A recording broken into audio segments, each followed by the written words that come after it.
For more than 70 years it was considered impossible. The floating fortresses of the United States Navy, massive nuclear-powered aircraft carriers, were believed to be untouchable. Protected by layers of advanced radar, interceptor missiles, fighter jets, and escort warships, these ships represented the ultimate symbol of American military power. But now, reports emerging from the Persian Gulf are shaking that belief.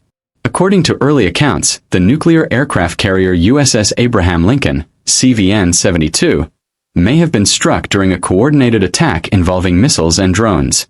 If confirmed, it would mark something the world has not seen since World War II. An American supercarrier hit in combat. The implications are enormous. Because aircraft carriers are not just warships. They are the backbone of global military strategy. And if even one of them can be successfully targeted, it raises a question that military planners have avoided for generations. Are aircraft carriers still the kings of the sea? Tonight, we examine what may have happened, how such an attack could unfold, and why this single moment could change naval warfare forever. The reports began quietly. Initial signals came from regional monitoring systems and military observers operating in the Persian Gulf. Then satellite imagery began circulating among defense analysts. Something had happened near a U.S. carrier strike group operating in the region. And at the center of those reports was one of the most powerful warships ever built. The USS Abraham Lincoln, CVN-72. A 100,000-ton nuclear-powered aircraft carrier capable of launching dozens of combat aircraft within minutes. A floating airbase that allows the United States to project military power thousands of kilometers from its shores. Early accounts suggested that the carrier strike group had faced a coordinated assault. Not a single missile. Not a lone drone. But a complex attack involving multiple types of weapons launched almost simultaneously. Some threats reportedly approached from high altitude at extreme speed. Others flew low across the water, attempting to evade radar detection. This kind of strategy has a name in military doctrine: a saturation attack. And its purpose is simple: overwhelm even the most sophisticated defense systems. To understand why these reports have caused such concern, we need to understand what an aircraft carrier represents. A carrier like the USS Abraham Lincoln, CVN-72, is not simply a warship. It is a mobile military base. A floating airfield capable of launching fighter jets, reconnaissance aircraft, and strike missions anywhere in the world's oceans. With its full air wing and escort vessels, a carrier strike group becomes one of the most powerful military formations on Earth. The United States currently operates 11 nuclear-powered aircraft carriers. That is more than the rest of the world combined. These ships allow Washington to respond rapidly to crises, support allies, and maintain a constant presence in key strategic regions. Where a carrier sails, American influence follows. And for many allied nations, the arrival of a U.S. carrier group is more than a military deployment. It is a visible promise of protection. Which is exactly why the idea of a carrier being successfully targeted is so significant. Because the impact would not be limited to a single battle. It could reshape global military strategy. Aircraft carriers do not travel alone.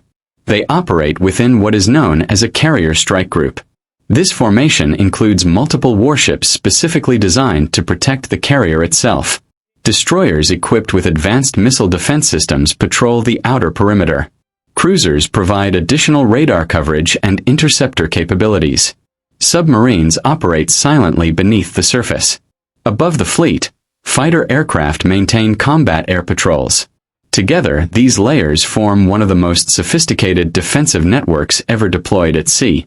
Incoming missiles can be detected hundreds of kilometers away, intercepted in mid-flight, tracked again if necessary.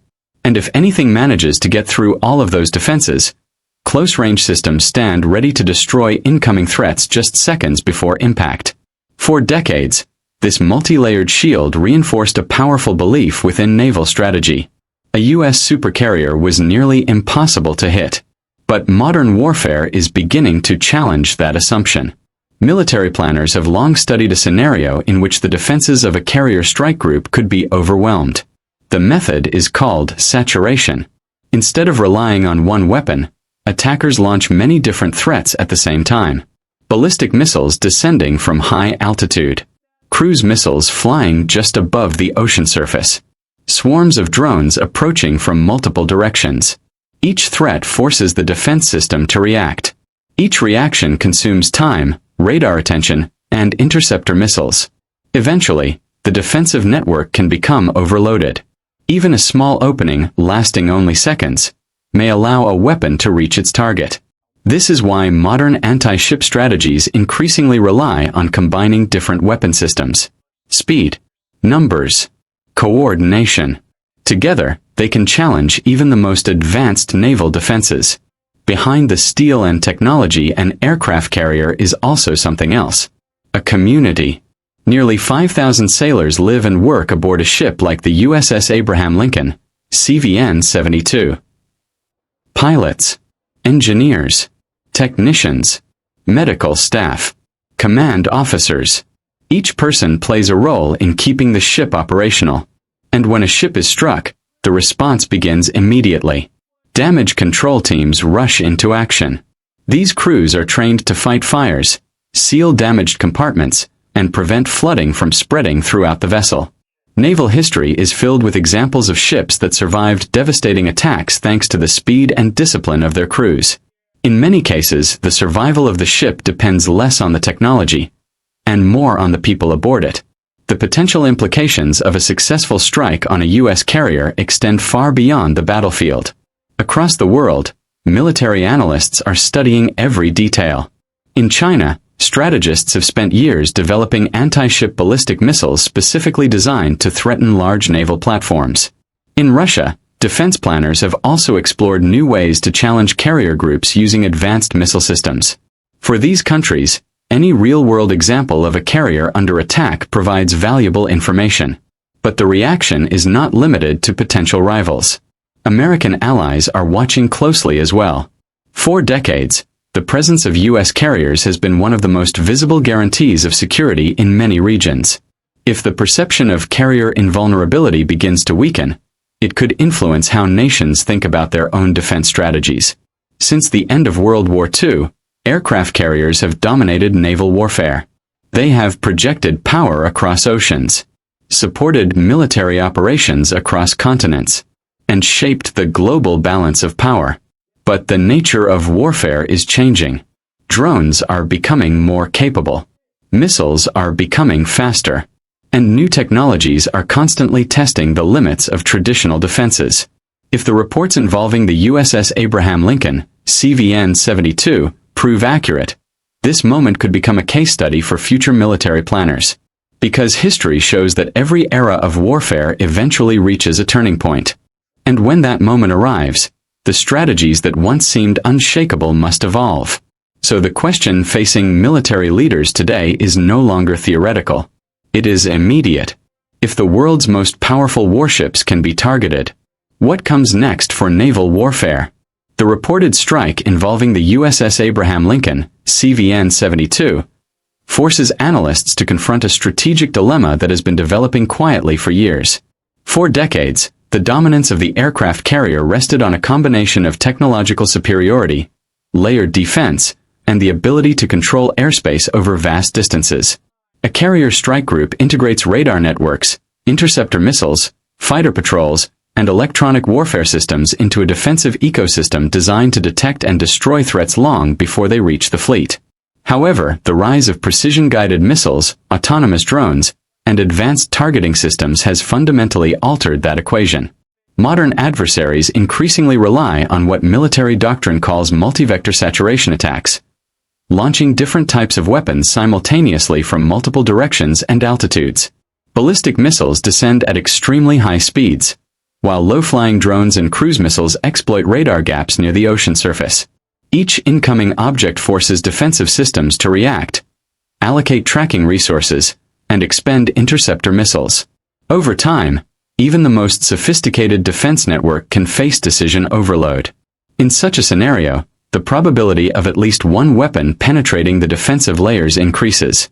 If the reports about the USS Abraham Lincoln, CVN-72, reflect this type of coordinated attack, the event would illustrate a broader shift in military strategy. the growing ability of relatively inexpensive unmanned systems and long-range missiles to challenge extremely costly naval platforms. At the same time, the geopolitical implications are just as significant as the technological ones. Aircraft carriers have served not only as combat platforms but also as instruments of global deterrence. Since the end of World War II, the presence of a U.S. carrier strike group has often signaled Washington's willingness to defend allies, stabilize crises, or project military power across distant regions. Because of that symbolic role, any successful strike, even if the physical damage is limited, can produce a psychological and strategic ripple effect. Military planners in countries such as China and Russia have spent years developing weapons specifically designed to challenge carrier groups, including long-range anti-ship missiles sometimes referred to as carrier killers. Observing a real-world incident involving a supercarrier offers valuable data about response times, defensive coordination, and the resilience of large naval platforms under attack. Meanwhile, U.S. allies who depend on carrier deployments as a security guarantee may begin reconsidering the balance between traditional naval power and newer systems such as distributed fleets, unmanned vessels, and long-range missile defenses. In essence, the incident represents more than a single tactical episode. It reflects the ongoing transition from a naval strategy dominated by a few extremely powerful platforms to one increasingly influenced by distributed networks of sensors, drones, and precision weapons. Whether the reported strike caused major damage or only limited impact, the strategic significance lies in what it reveals about the evolution of warfare. For more than 70 years, aircraft carriers symbolized the peak of maritime dominance, combining mobility, air power, and global reach in a single platform. Yet technological change is constantly reshaping the battlefield. The growing effectiveness of drones, long-range missiles, and coordinated multi-domain attacks suggests that even the most powerful military assets must adapt to new threats. The potential attack on the USS Abraham Lincoln, CVN-72, therefore represents a warning sign rather than a final verdict. Carriers will likely remain central to naval operations, but their role, tactics, and protection strategies may evolve dramatically in the coming decades. In that sense, the real significance of this moment is not the damage inflicted on a single ship, but the strategic debate it has reignited about the future of naval power in an era of rapidly advancing technology.